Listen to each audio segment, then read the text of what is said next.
Yep, my name's Theresa. I am in lovely, wonderful part of the world down in Devonport in Tasmania. I've been asked to speak to you today about our COVID experience, which is probably a little bit different to a lot of others.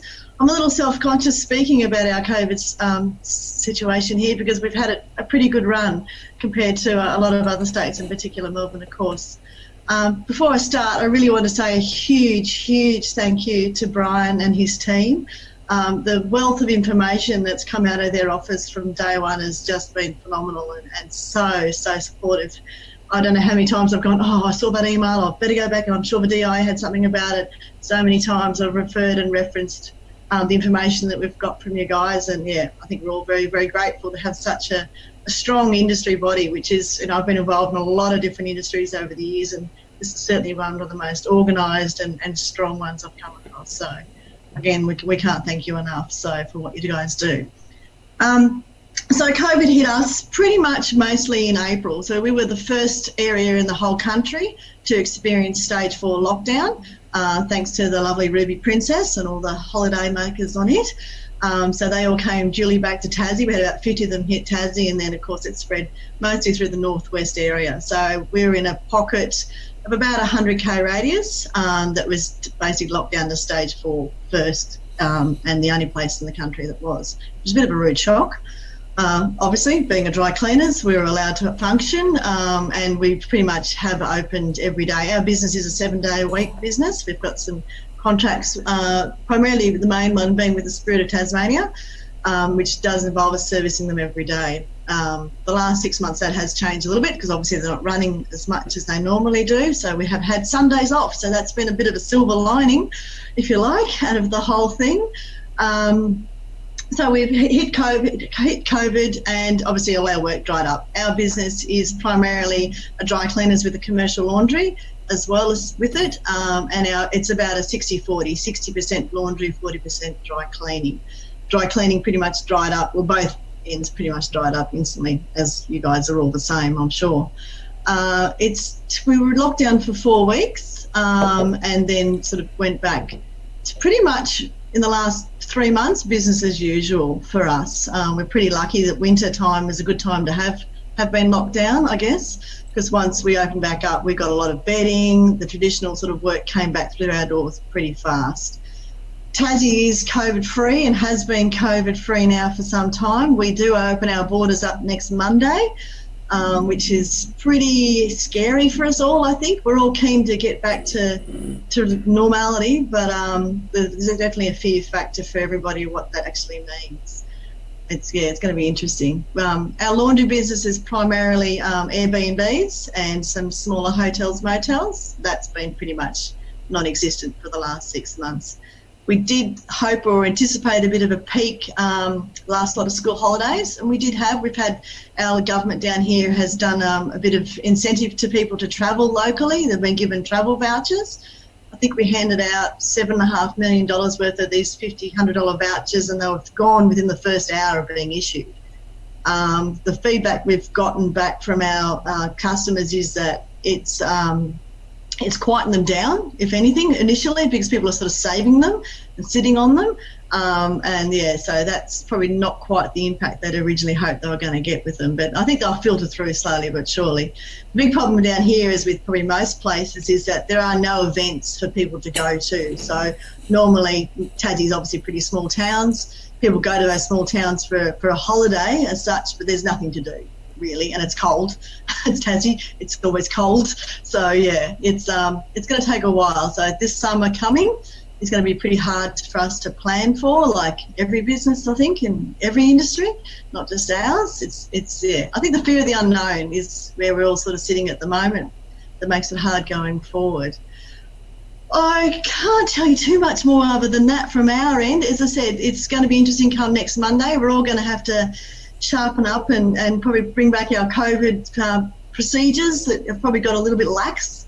It's interesting how you go into different businesses and there's one set of rules for one business and another for others. I guess we've been doing a bit of quarantine work, so that's kept our standards pretty high, obviously. We've had to be very, very mindful of that, and our staff are very conscious of that, and keeping that drilled into everyone will be part of the process. We've spent most of our time in the last few months we've had spare maintaining things. Everything's fixed. I think we've seen the inside of every bearing and belt in the place, like most places. There's always time for that. There's always plenty of that to be done. So, and we've also been doing a lot of cross training with our staff. So that's been another thing we've focused pretty highly on. At this stage, we've had staff that have never served customers before, which are now really competent on our front counter and able to backfill into other positions, which has been one of the biggest advantages of the downtime, is being able to get other people upskilled. So that's pretty much us, and trying to learn. Like Brian said, we're always trying to learn. We've only been in the industry 4.5 years, and oh my goodness, every day there's always something different to learn. So and we're so lucky we've got people around us internationally and nationally that are pretty happy to share their knowledge too. So that's been a big plus for us in the last few months, having a little bit more time to try and soak a bit more in. So that's the Tassie report, if you like. How's it? Thanks very much, Theresa. Thank you. That's one of the benefits of being a DIA member. It's called networking. Yeah. And it's such a bonus, because you can go and meet and share and learn, and this is an ideal time to do it. So thank you very much, Theresa. We'll hold any questions until after the three speakers have finished, and then we'll open the screen to them. So our next speaker is Nick Bancroft. Nick is the owner of Bancroft Dry Cleaners. They're in an affluent area of South Yarra in Melbourne. Nick is a fourth generation dry cleaner. Occasionally his two sons work in the business, so therefore they are fifth generation dry cleaners, and that's something that I know that Nick and his family before him are very, very proud of. Nick's a fighter. His site there in South Yarra was totally demolished on 3 occasions. Twice it was burnt to the ground, and once it was bombed to the ground by a bomber attacking the wrong spot. Not Bancroft's, but the shop next door, or the place next door. So Nick has recovered, and he's got one of the finest operations in Melbourne. So we'll look forward to hearing from you, Nick. Well, thank you, Brian. Can you hear me? I have unmuted myself. Yep. Yeah. I think everybody's pretty aware of COVID and how our local our state government has completely mismanaged it. Our state government's presided over 800 deaths by completely mishandling the hotel quarantine, and then there's just been disaster after disaster. But not wanting to be political, I won't get into it. Suffice to say, unlike Theresa's experience, and I mean, I can see Dave sort of smiling there. I mean, the Melbourne experience has been completely different. Basically, since March, there's been work from home orders. As things got worse, and even from the early stages, we were put on a stage 3 lockdown, which basically meant as the numbers crept up, and our numbers crept up to nearly 800 a day, new cases. Now, John, in America, you'll think that's small, but here it's the worst that we've had in the country. As that happened, we went from stage 3 lockdown to stage 4 lockdown very quickly, and as Brian mentioned earlier, we've been stuck on stage 4 lockdown for over 100 days. Now, not wanting to bore you with the details, the things that have really hurt us as a dry cleaning business has been the 4 reasons that people can leave home, which were really only to get medical assistance, to get essential shopping, to do exercise, and what was the other one, Brian? Medical. Yeah, medical, exercise. Anyway, it doesn't matter. The 4 reasons to leave home. Sorry? Work. Yes. Work was one of the reasons you could leave home. The other thing that's really hurt us has been a 5 kilometre limit from your home. You're not allowed to go beyond 5 kilometres from your home. It's only just been extended this week to 25 kilometres. So that said, dry cleaners, launderers and the like that don't offer pickup and delivery have been hurt a lot more than others. So our experience in terms of the COVID experience was, I've got 15 staff that I've got on and I've really attempted to give them meaningful hours. We cancelled everything from contract cleaners, non-essential spending, stockpiling supplies, and we literally applied for every state government grant that was available. And you'd be shocked to know that as we were allowed to stay open during the stage 4 lockdown, we are excluded from the current round of state grants, which is really unfair considering the magnitude of the drop in sales that we've all experienced. I did reduce our trading hours. We're normally 7 to 7 Monday to Saturday and 8 till 5 Sunday. I've reduced the hours by 21 hours a week. We're shutting at 4 during Monday to Saturday, and we're only open till 1 on Sunday. I did make a conscious decision to stay open 7 days. I wanted to make sure that our customers knew that we were there, and we were there for them if they needed us. We also have a 24/7 access system. I chose to, knowing that it was going to be very, very quiet, I chose to bring forward some upgrades. We were forced into a computer upgrade, which I'm very happy we've done. And at that time, I've also installed a metal projetti computer-assisted sorting conveyor, and we're barcoding and heat sealing all of our shirts. All of this is designed so that as we come out of lockdown, and please goodness, there will be a return to some sort of business, that we will be prepared and we will be more efficient and we will be more productive. Not wanting NBN because it's unreliable, I installed a satellite internet service, and we put a new voice over internet phone system in, which has given us another level of professionalism. So calls that are coming in for pickup and delivery go straight to pickup and delivery. They don't come into the shop. We're utilising technology to try and streamline our processes, I guess is what I'm saying. In terms of our customer contact, we really very early on realised that Brian mentioned we're in a fairly affluent area. A lot of our customers were gone. They were either at their farms or their holiday homes, and they weren't just gone for a week. They were gone to see out this whole event. So we really needed to get in contact with the ones that had orders with us. We've utilised the SMS capabilities of our point of sale system to remind customers that we're still here, that we're operational, and that we can get to them if they can't come to us because of the 5 kilometre limit. We also had our staff every single day ring customers to remind them that they had orders that were over 14 days, 14 days old. And what we did was we offered them complimentary pickup and delivery, or we offered to chuck them in an Australia Post pack and send them back to them. We put up a new website, and as part of our new website, we put on live chat functionality, which is fantastic because we're able to offer instant answers to our customers without them needing to go through the website or phone us. Whether they want pricing, technical, or any other advice, we can do it on the spot, which is great. In terms of other promotion, the challenge was not spending money not wasting money when people aren't going to spend with us. Knowing that people aren't going to work, no point promoting shirts, no point promoting suits and the like. We expanded our social media visibility, and we pushed pickup and delivery. Everyone that was walking down the street in their gym gear was wearing puffer jackets. So we put a puffer jacket promotion out. And I think every dry cleaner in the country has experienced the pickup in household furnishings during this time, and we promoted that as well. In the last week of July, my wife was listening to the radio and discovered that there was a competition on Kiss FM on the Jace and PJ morning show. Now that's a popular radio station here, and they've got a popular radio show.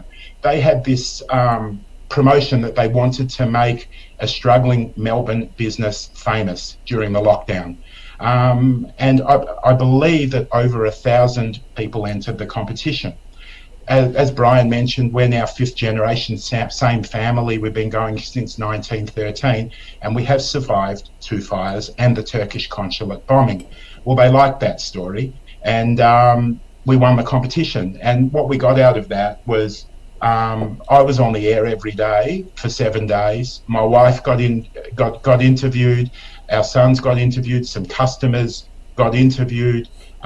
They sent mystery shoppers in, with completely destroyed garments to see what we could do. They left money in the pocket. And this was all done on live radio. They did a gotcha call where they rang, and that was very funny. And they ran ads. They created an ad and they ran that for us all week. Now, what worked for us and what didn't work for us? Pushing the bedding and the household furnishings and the puffer jackets worked. One thing that I tried with a friend of mine was he's got a fabric business, and obviously bridal couturiers and the like were not ordering his fabrics, so he retooled his business to make masks. Now, he and I put our heads together and we came up with the promotion that for every dry clean suit, we would offer a free mask. Well, that didn't work. And that didn't work because people aren't wearing suits. They're not going to work. We've tried very hard to remain upbeat for the staff. Like Theresa said, we've done as much training as we can. Well, we had to because we put the new computer system in. But I was very, very concerned to make sure that the team remained strong and that people remained upbeat no matter how quiet we've gotten. The new phone system's given us professionalism, as has the technology that we've implemented. And the reducing of the hours hasn't had any material negative impact on us, as well, Toorak Road certainly dies after 3 o'clock, although that is under review now that school's going back and we emerge from stage 4 lockdown. What hasn't worked? Well, not getting blood from a stone. If they're not wearing them, they're not bringing them in, they don't need us. That's been a challenge. The mask giveaway didn't work. And dealing with the day-to-day boredom. Melbourne's been very depressed. Melbourne's been very quiet. Everyone here is wearing masks. And if you leave the house without a mask, the fines are horrendous. If you haven't got a permit to go to work and the police stop you in the ring of steel that's wrapping Melbourne, the fines are horrendous. Melbourne has not been a fun place to be in, but we've done our best. JobKeeper's been good in keeping the staff linked to the business, but I don't necessarily feel that JobKeeper has given them the job security that they feel they need, and that is a function of us being quiet and them wondering about the hours that they're going to get when we come out of this. Not to mention we're still in stage 4 lockdown, and we're also having the reduced rates of JobKeeper hitting us as well. Now, I hope I haven't gone over time, but that's our experience of this COVID time. Thank you. Thanks very much, Nick. That's a great presentation. We really appreciate it. There's a lot of meat in there too, Nick, I've got to say. So we'll save that again for questions at the end. Our third speaker, last but certainly not least, is George Masselos. George is a former long-serving DIA president. He owns Centennial Dry Cleaners in the very prestigious Rose Bay and Bluefield areas in Sydney. And George has an immense experience and management skills, which he's honed for well over 30 years. So, George, I look forward to hearing your report as well. Mute. George, you just got to mute.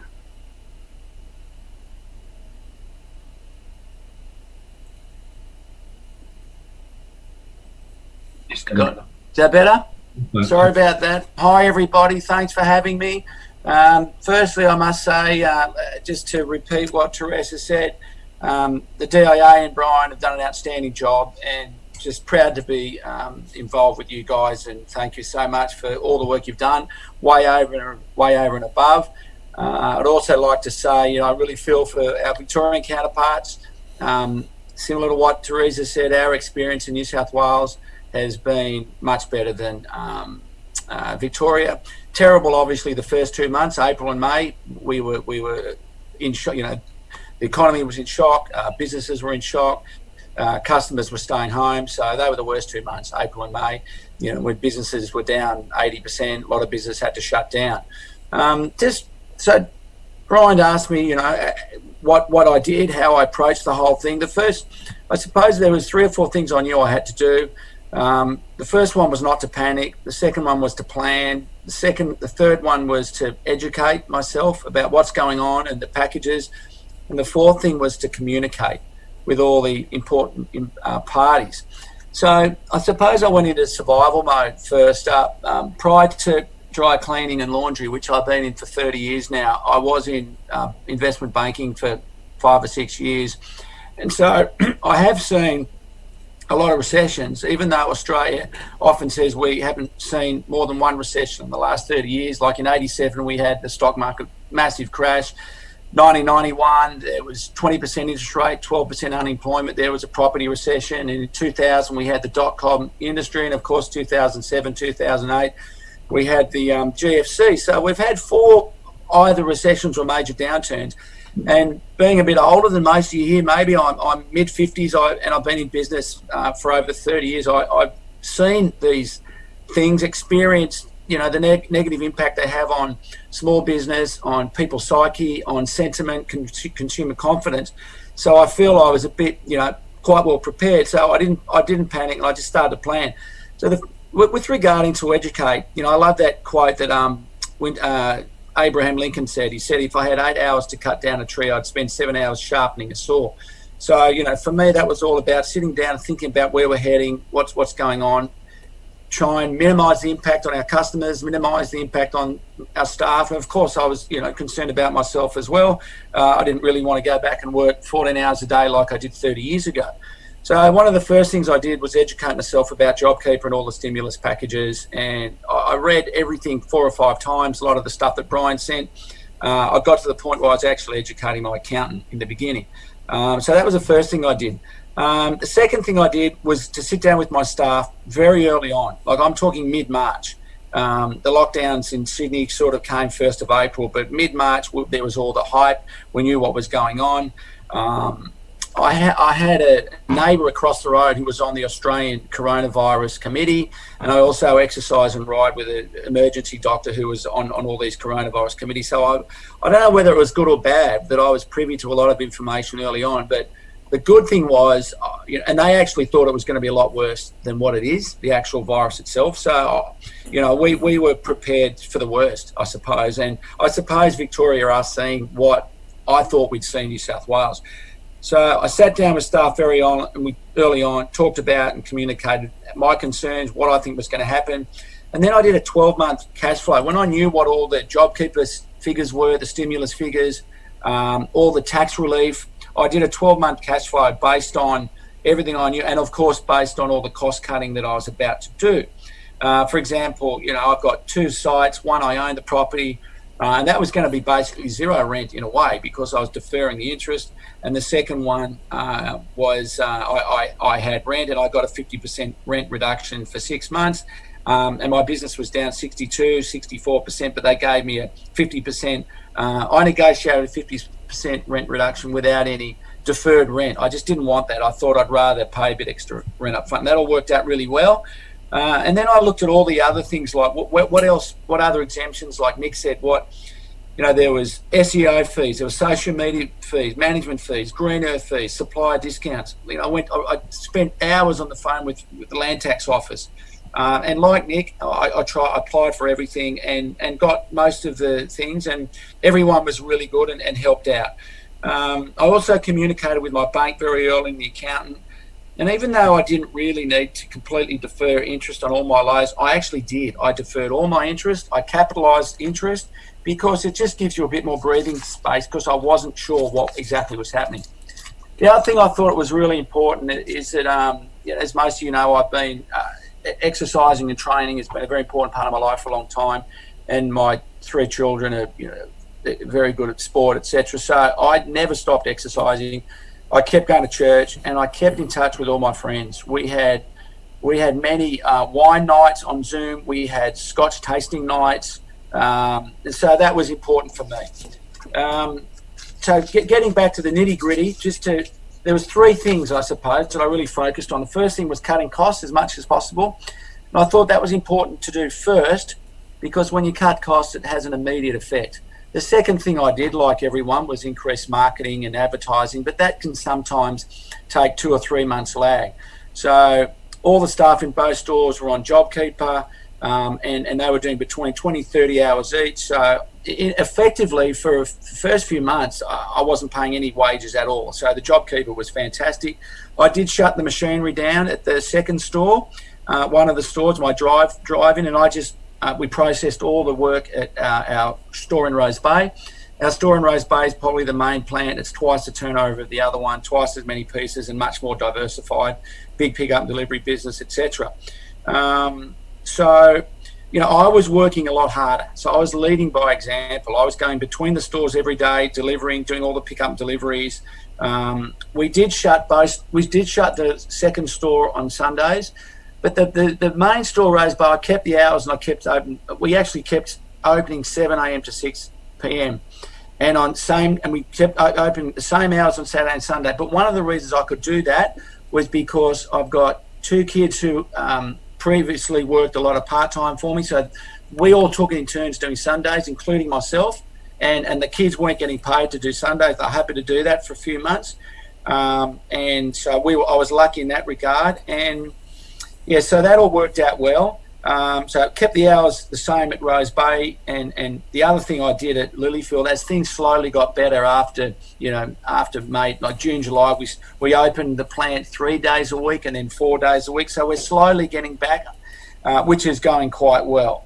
The other thing was that I had a lot of staff with a lot of long service leave, and holiday pay. So my manager at my Lilyfield store actually took 4 months off. He was happy. And a lot of the full-time guys took some time off as well. With respect to increased advertising and marketing, I definitely increased it. It's not my strong point. It never has been. I'm much better at customer service and productivity and production. But, I educated myself. I had more banners and posters and swing tags made in March and April than I have done in the last 15 years. That's actually a fact. I had a 3 metre by 2 metre banner made that says our dry cleaning and laundry process kills germs. Now, of course, the next day Brian comes out with an email saying, well, we can't say that. But you know what? I left it up there for a while and then changed it a little bit according to the DIA's instructions. Had a lot of free pickup delivery swing tags, and and we've got a lot of new customers, pickup delivery customers, through pushing all that. We sent out SMSs every 2 weeks, what our opening hours were, how they've changed, any specials we were doing, our process kills germs, etc. Like Nick, not everything worked. We stupidly did a suit special, half-price suit special, which I've never done in my life, and we hardly got any suits because, as Nick said, no one was wearing suits. But the fact that we were trying things, we did furnishing specials, worked very well. Curtain specials, pick-up delivery curtains, very strong. The fact that we were being proactive, we were being positive, the staff could see we were working hard, the management was working hard, the customers could see that we were working hard. So I just think it all had a bit of a knock-on effect. The third thing was multi-skilling. I won't go into that. It's pretty obvious. I know Theresa did that as well. Pressers learnt the delivery routes. Customer service reps and now know how to press, shirt unit. So that all went well. And finally, diversification. So whilst I didn't really need to diversify because, we're already very diversified. We've got a pick-up delivery business. We've been cleaning sand shoes for 20 years. We have a bag cleaning. We hand clean Fendi handbags, etc. We've been doing bag washes for 20 years, repairs and alterations. We have we clean blinds and curtains on site and in store. I have a portable dry cleaning machine, which is not too bad. We have agents. We have commercial work. So we are quite diversified. But whilst I say we didn't really need to diversify, I pushed it all. We pushed the diversification. And because I never was a big marketer or advertiser, because we didn't really need to be, we did need to now because our business was down 65% for a few months. And, it slowly came back. We're still down 30, 35%, some weeks 40%, some weeks 25%. So we're still down a fair bit, but obviously much better than a lot of people are suffering. The only thing, the new product we did do, we started making our own masks. And so I bought a whole lot of fabric and packaged them nicely, put labels on them. We had about 10 different colours, just block colours, and they're very well made. I've got a tailor that works 2 days a week, and the tailor all of a sudden had nothing to do. So she was making about 6 or 7 masks an hour. I was paying her, the hourly rate, and so we sold a lot of masks at $19 each. They're handmade, made in Australia, and they 3 layers, so they comply. But anyway, it's been tough. I haven't had a day off for 1.5 years, but that's okay. I'm not complaining. I'd much rather be in this situation than in some of our colleagues in Victoria. I just don't know how they're handling it down there. It's just terrible. And so I hope everyone is going okay. And as I've said in previous talks before, anyone wants any advice or help, we're always here to help where we can. And thanks again to the DIA, who've been unbelievable. Thanks so much, George. Again, a whole wealth of information in there as well. There's so many little gems to take out of that. It's been a well worth exercise between the three of you. Thank you once again. We have got some